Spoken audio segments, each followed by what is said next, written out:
कलम और तलवार की भी बात हुई। आप हर जगह पर जाकर के सोनपुर में आपका भाषण सुने, आपने कहा कि हम कलम बांटते हैं।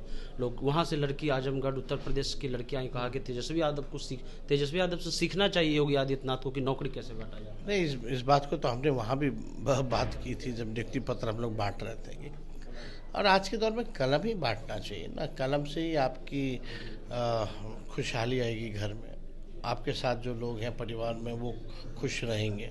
आप तलवार बांटिएगा तो आप क्या कीजिएगा?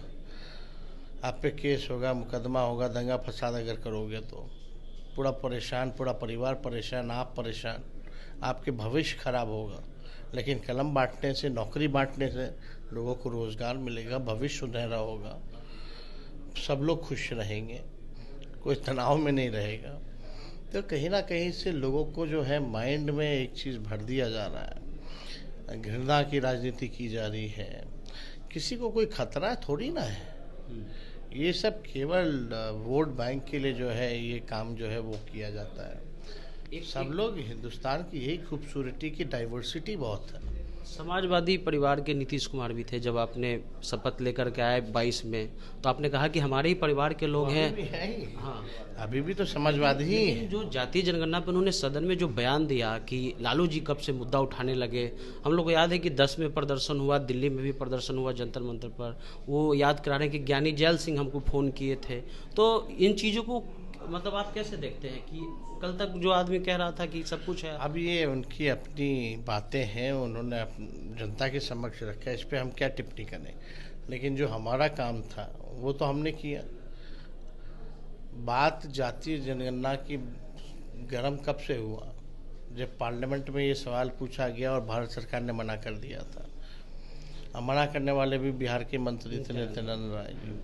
तब लगा कि भाई भारत सरकार जो है, जो जनगणना होने वाली है, सेंसस होने वाला, उसमें ये लोग नहीं कराएगा।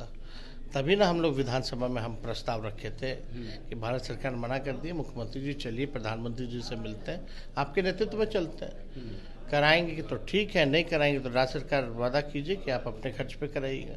तब तक हम लोग सरकार में आकर के कवायद हम लोगों ने शुरू कर दिया। तो बातें देखिए, ठीक है, लोगों की चाहत होगी, लेकिन उसको चीज़ों को पुश भी तो करना पड़ता है ना, आगे ले भी तो जाना पड़ता है। अटॉर्नी जनरल ने सुप्रीम कोर्ट में जाकर के अब ये यही बात तो अब तुषार मेहता थे, तुषार मेहता को खड़ा कर दिया गया, एफिडेविट दे दिया गया, क्या किए, फिर बाद में एफिडेविट बदल दिया गया। तो ये तो भाजपा के लोग थोड़ी ना चाहते थे।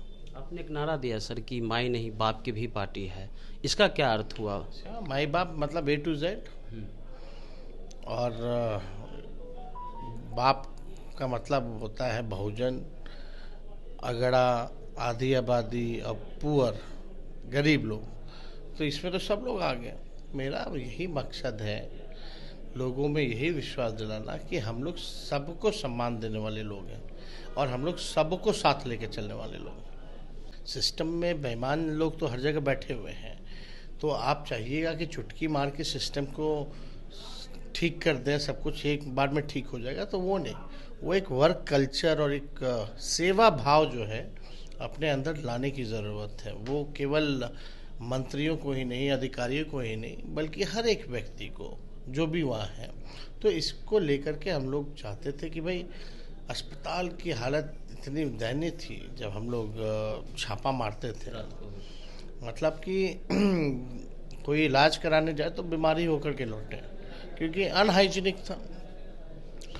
दवा, पट्टियाँ सब फेंका था, कोई उसका जो कचरा ढंग से उठाने का कुछ नहीं हुआ करता था, कुछ जानवर भी अंदर रहते थे। तो सारी चीज़ों को हम लोगों ने कोशिश की है कलम और सुधार।